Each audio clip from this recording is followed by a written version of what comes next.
মসজিদে নববীর সামনে জড়ো হতে দেখা গেল সাহাবীদেরকে। তাদের মধ্যে কাজ করছে এক ধরনের চাপা উৎকণ্ঠা। বেশ কয়েকদিন ধরেই অসুস্থ মহানবী হযরত মুহাম্মদ সাল্লাল্লাহু আলাইহি সাল্লাম। রাসূলুল্লাহর এই অসুস্থতা সাহাবীদের মধ্যে সৃষ্টি করেছে চরম উদ্বেগ।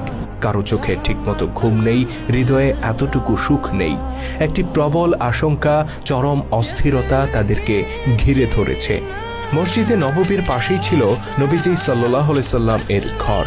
অসুস্থ শরীর নিয়েই তিনি নামাজ পড়াতেন মসজিদে। যে এভাবেই চলল কয়েকদিন। একদিন আসরের নামাজের সময় হলো। বেলাল রাদিয়াল্লাহু তাআলা আনহু আজান দিলেন। মুসল্লিরা দলে দলে ভিড় করলেন মসজিদে নববীতে। ওযু করলেন, নামাজের জন্য প্রস্তুত হলেন। অতঃপর অপেক্ষা করতে লাগলেন রাসূল সাল্লাল্লাহু আলাইহি সাল্লামের জন্য। কিন্তু দীর্ঘ অপেক্ষার পরেও এলেন না আল্লাহর নবী। হযরত ওমর রাদিয়াল্লাহু তাআলা আনহু বেলাল রাদিয়াল্লাহু তাআলা আনহুকে ডেকে বললেন, বেলাল, নবীজির ঘরে যে তাকে একটু দেখে আসবে কি, একটু খবর নিয়ে আসবে কি তিনি কেমন আছেন। বেলাল রাদিয়াল্লাহু তাআলা আনহু চলে গেলেন নবীজির ঘরে। খানিক বাদে ফিরে এসে মুসল্লিদেরকে জানালেন নবীজির অসুস্থতা বেড়ে গেছে, তিনি অন্য কাউকে ইমামতি করতে বলেছেন। অতঃপর তিনি এদিক ওদিক কাকে যেন খুঁজলেন। মনে হলো যেন কাঙ্ক্ষিত ব্যক্তিকে তিনি খুঁজে পেলেন না। অতঃপর খুঁজে পেলেন ওমর রাদিয়াল্লাহু তাআলা আনহুকে। বললেন, ওমর, আপনি নামাজে ইমামতি করুন। রাসূলুল্লাহর অসুস্থতা বেড়ে গেছে, তিনি আজকে আসতে পারবেন না।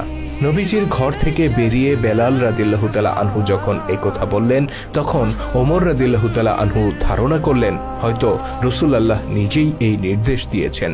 এত এত সাহাবীকে পেছনে রেখে ওমর রাদিয়াল্লাহু তাআলা আনহু ইমামতি করবেন, এটা যেন তার কাছে এক পাহাড় সম বোঝার মতো মনে হলো। কিন্তু রাসূলুল্লাহর নির্দেশ মনে করে তিনি অনিচ্ছা সত্ত্বেও ইমামতি করলেন। নামাজ শেষে জানা গেল নবী করিম সাল্লাল্লাহু আলাইহি সাল্লাম ওমর রাদিয়াল্লাহু তাআলা আনহুকে ইমামতি করার নির্দেশ দেননি। তিনি বলেছেন অন্য কাউকে ইমামতি করতে। তিনি আশা করেছিলেন আবু বকর রাদিয়াল্লাহু তাআলা আনহু ইমামতি করবেন। হযরত বেলালও রাসূলের ঘর থেকে ফিরে এসে শুরুতে আবু বকর রাদিয়াল্লাহু তাআলা আনহুকেই তালাশ করেছিলেন, কিন্তু তাকে না পেয়ে তিনি ওমর রাদিয়াল্লাহু তাআলা আনহুকে ইমামতি করার অনুরোধ করেছেন।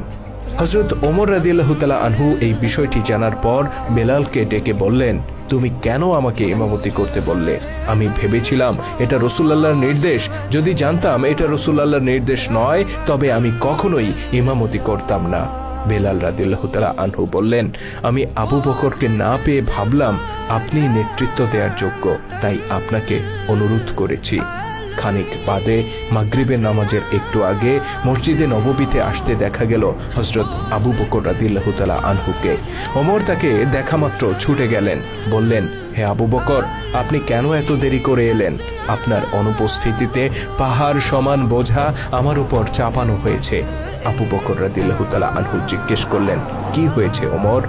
ওমর রাদিয়াল্লাহু তাআলা আনহু জানালেন, নবীজির ঘর থেকে ফিরে এসে বেলাল আমাকে নামাজে ইমামতি করতে বলল।